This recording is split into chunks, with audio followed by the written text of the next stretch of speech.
Un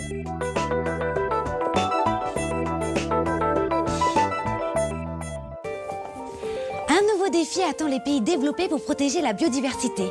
Je vous en parle en fin de bulletin, mais avant, je suis sûre que vous avez hâte de connaître le temps qu'il fera dans votre région, alors c'est parti! Vous terminerez l'année 2012 sous les nuages et les précipitations si vous habitez dans la région située entre le Portugal et les îles britanniques, alors que vous pourrez assortir votre nœud papillon à vos lunettes de soleil si vous habitez de l'Est de l'Espagne à l'Ukraine. Il fera 2 degrés à Bucarest et 12 degrés dans les rues d'Athènes. Vous retrouverez un peu d'instabilité sous la forme d'averses sur les rivages situés entre la Tunisie et l'Égypte. Sur le reste du Maghreb, en revanche, les conditions seront sèches et le soleil s'imposera. Il fera sous les orages 28 degrés à Johannesburg.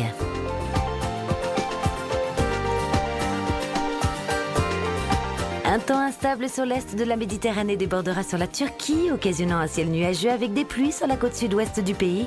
Mais regardez la carte avec beaucoup de soleil comme à Jeddah, avec 29 degrés au meilleur de la journée. Comme disait Ronsard, mignonne, allons voir si la rose avait déclose en Asie. Le courant perturbé circulera sur l'est du continent. Un temps nuageux avec des précipitations prédominera en effet de Taïwan jusqu'à l'extrême est de la Sibérie, en passant par la Corée du Sud et le Japon. Il fera 32 degrés à Singapour et 30 degrés à Jakarta.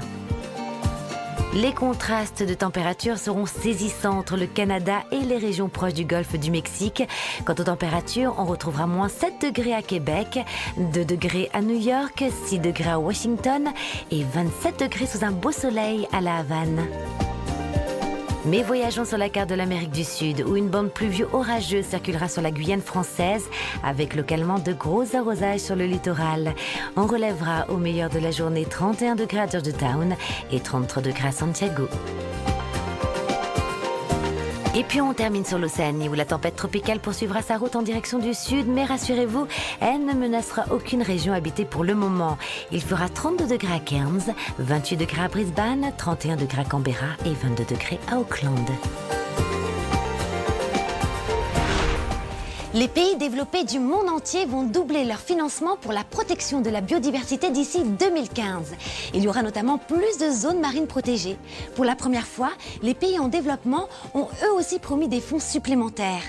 C'est sur cette info pleine d'espoir que s'achève notre bulletin. Quant à moi, je vous souhaite de merveilleuses fêtes de fin d'année.